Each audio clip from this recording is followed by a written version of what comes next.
ఒక మాట, ఒక క్షణంలో చెప్పిన మాట ఒక జీవితాన్ని నాశనం చేస్తుంది. కానీ ఒక మంచి పని ఒక జీవితాన్ని కాపాడగలదు. మనందరికీ బెస్ట్ ఫ్రెండ్స్ ఉంటారు.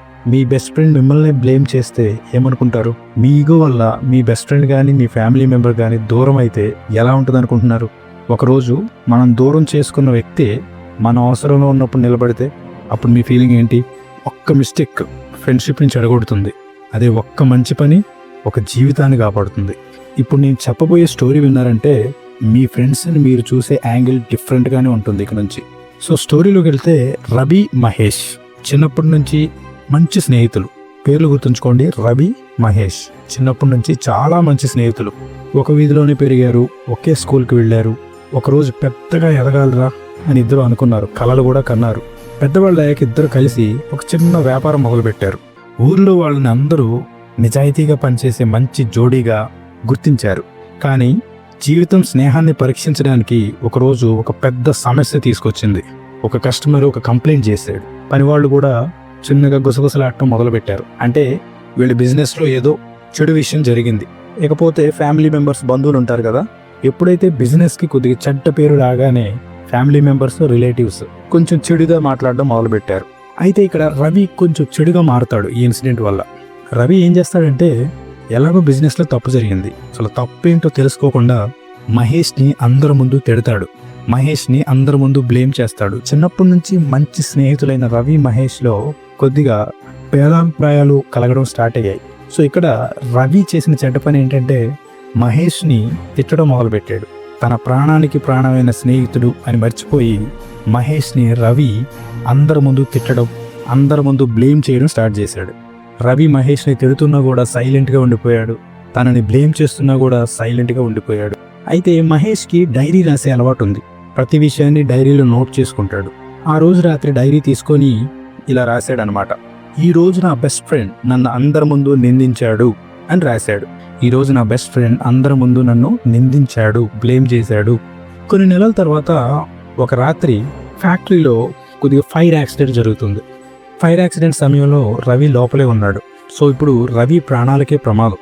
పొగ, భయం, ఇదే నా చివరి క్షణం అని అనిపించే ఒక క్షణం, ఇదే నా చివరి క్షణం అని అనిపించే ఒక ఫీలింగ్ రవికి. అప్పుడు మహేష్ తలుపు పగలగొట్టి లోపలికి వెళ్ళి రవిని బయటికి తీసుకొస్తాడు. ఇంకో విధంగా చెప్పాలంటే మహేష్ తన ప్రాణాలని అడ్డుపెట్టి రవిని కాపాడుతాడు.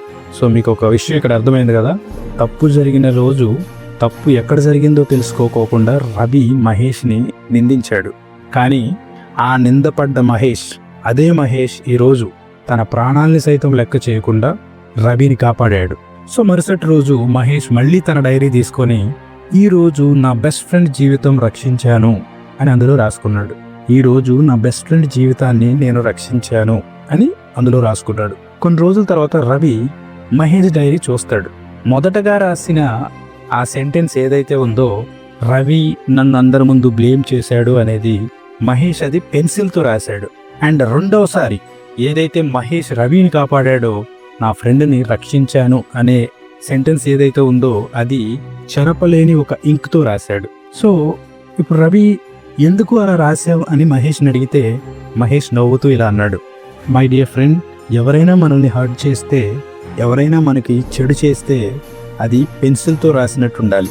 కానీ ఎవరైనా మనకి మంచి చేసినప్పుడు మాత్రం అది రాయి మీద చెక్కినట్టు ఉండాలి. అంటే ఎప్పటికీ మర్చిపోకూడదు. చెడుని త్వరగా మర్చిపోవాలి, చేసిన మంచిని మాత్రం ఎప్పటికీ గుర్తుంచుకోవాలి. కానీ మనం సొసైటీలో చూస్తే మనుషులు ఒకరికి చెడు చేసినప్పుడు ఆ చెడునే మనసులో పెట్టుకుంటారు. ఏదో రాయి మీద చెక్కినట్టు దాన్ని పర్మనెంట్గా ఉంచేసుకుంటారు వాళ్ళ మైండ్లో. కానీ ఎవరైనా మంచి చేస్తే మాత్రం దాన్ని ఏదో ఇసుక మీద రాసినట్టు మర్చిపోతారు. తెలిసిందే కదా, ఇసుక మీద ఏమన్నా రాస్తే గాలి వస్తే ఇసుక ఎగిరిపోతుంది అండ్ ఇసుక మీద రాసిన ఆ పదాలు కూడా చెరిగిపోతాయి. సో అందుకే చాలా ఫ్రెండ్షిప్లు బ్రేక్ అవుతాయి, సంబంధాలు చెడిపోతాయి. సో ఎప్పుడైతే మహేష్ ఇలా అన్నాడో రవిని ఆ మాటలు చాలా కదిలించాయి. ఇప్పటి నుంచి నేను కూడా ఇలాగే ఉంటాను. ఆ రోజు నుంచి మళ్ళీ రవి, మహేష్ చాలా మంచి స్నేహితులుగా ఉండడం స్టార్ట్ చేశారు. చాలా మెచ్యూర్ ఫ్రెండ్ లాగా ఉండడం స్టార్ట్ చేశారు. చిన్న తప్పు వచ్చిన డిస్కషన్లో తప్పుని సరిదిద్దుకొని మళ్ళీ ఫ్రెండ్స్ లాగా ఉండడం స్టార్ట్ చేశారు. ఇంతకుముందులాగా ఒకరిని ఇంకొకరు బ్లేమ్ చేసుకోవడం, ఒకరి మీద ఒకరు చాడీలు చెప్పుకోవడం, ఒకరి మీద ఒకరు నిందలు వేసుకోవడం ఏమీ లేదు. ఇప్పుడు అసలైన ఫ్రెండ్షిప్ ఏంటో అర్థం చేసుకున్నారు. సో ఇక్కడ నేను చెప్పేది ఏంటంటే, ఒక నెగిటివ్ మాట సంవత్సరాల పాటు గుర్తుపెట్టుకుంటాం మనం, కానీ 10 మంచి పనులు క్షణాల్లో మర్చిపోతాం. లోకం అలాగే ఉంది.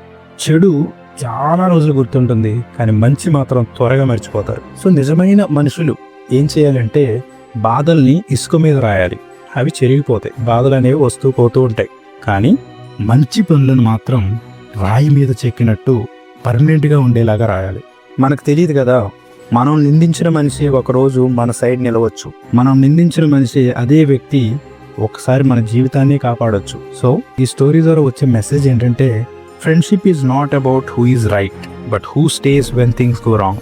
అంటే ఫ్రెండ్షిప్ అంటే ఎవరు రైట్ ఎవరు రాంగ్ అని కాదు, కానీ తప్పు జరిగినా కూడా ఎవరు మనతో నిలబడారన్నదే నిజమైన ఫ్రెండ్ అనమాట. సో ఈ మాటలను గుర్తుంచుకోండి. మీ ట్రూ ఫ్రెండ్షిప్కి ఎప్పుడు ఈ మాటలు తోడుగా ఉంటాయి. So thank you very much. ఈ స్టోరీలో మీకు నచ్చిన లైన్ ఏదైనా ఉంది అంటే ప్లీజ్ అది కామెంట్లో చెప్పండి. ఇలాంటి మంచి వాల్యూస్ ఉన్న స్టోరీస్ వినడానికి ప్లీజ్ సబ్స్క్రైబ్ చేయడం మాత్రం మర్చిపోవద్దు.